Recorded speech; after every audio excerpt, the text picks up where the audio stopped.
சென்னை அண்ணா நகரில் இன்று காலை திமுக பிரமுகர் வீட்டில் மர்ம நபர்கள் பெட்ரோல் குண்டு வீசிவிட்டு சென்றுள்ளதால் அங்கு பதற்றம் நிலவுகிறது. இது குறித்து நமது செய்தியாளர் தினேஷிடம் விரிவான தகவல்களை கேட்கலாம். தினேஷ், இந்த சம்பவம் எப்போது எங்கே நடந்தது? இது குறித்து விசாரணை என்னவாக இருக்கிறது? கூடுதல் விவரங்களை சொல்லலாம். சரையு இன்று காலை ஒரு 5:30 6 மணி அளவில் திமுக அண்ணா நகர் வடக்கு பகுதி செயலாளர் பரமசிவன் வீட்டில் பெட்ரோல் குண்டு வீசப்பட்டுள்ளது. பெட்ரோல் குண்டு வீசினது காரணமாக அவருடைய கார் முன்பகுதி முழுவதுமாக சேதம் அடைந்துள்ளது. இந்த பெட்ரோல் குண்டு வீசப்பட்டதுக்காக காரணமாக அவர் காவல் நிலையத்தில் புகார் அளித்துள்ளார். இந்த பெட்ரோல் குண்டு வீச்சுக்கான காரணம் என்னன்னு பார்த்தீங்கன்னா, நேற்று இரவு ஒரு 8 மணி அளவில் மாங்கொல்லை 102வது வட்டம் பகுதியில் திமுக சார்பில் பிரச்சாரம் நடைபெற்று வந்திருக்கிறது. அந்த சமயத்தில் அங்கு ஒரு 3 பெண்கள் அமமுகவும் எஸ்டிபி சார்ந்த பெண்கள் அங்கு இருக்க வேட்பாளர்களின் பெயர்களை எழுதி அங்கு பணப்பட்டுவாடா நடப்பது போன்ற செயல் நடந்து வந்திருக்கு. அதன் காரணமாக இவர்கள் அவர்களிடம் வாக்குவாதத்தில் ஈடுபட்டு அது பிரச்சனையாக இருக்கிறது.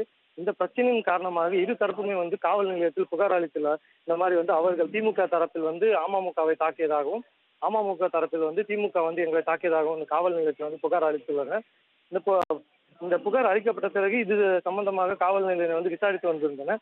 இன்று காலை ஒரு 5:30 மணி அளவில் அண்ணா நகர் பகுதியில் உள்ள டிபி சத்திரத்தில் இருக்கும் பரமசிவன் என்பவர் வீட்டில் பெட்ரோல் குண்டு வீசி இருக்கிறார்கள். இந்த பெட்ரோல் குண்டு பார்த்தீங்கன்னா பேக்கெட் சைஸ்ல பெட்ரோல் கலந்த பாக்கெட்டுகளை அவர் வீட்டு மேல் வீசி இருக்காங்க. இதன் காரணமாக அவரோட கார் சேதமடைஞ்சிருக்கிறது.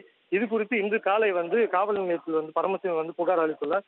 இந்த புகார் குறித்து காவல்துறை சார்ந்தவர்கள் ஒரு 10க்கும் மேற்பட்டவர் இந்த பகுதியில் ஆய்வு நடத்திட்டு வருகிறாங்க.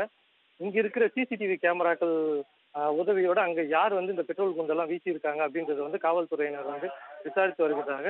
இந்த பெட்ரோல் குண்டு வீசி சம்பவம் காரணமாக இந்த பகுதி பதட்டமாக இருக்கிற ஒரு 50க்கும் மேற்பட்டவர் திமுக ஆதரவாளர்கள் இவர் வீட்டு முன்பாக குவிந்திருக்கிறார்கள்.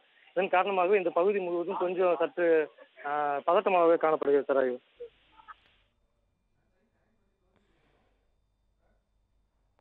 உங்களுடைய தற்போதைய தகவலுக்கு நன்றி தினேஷ்.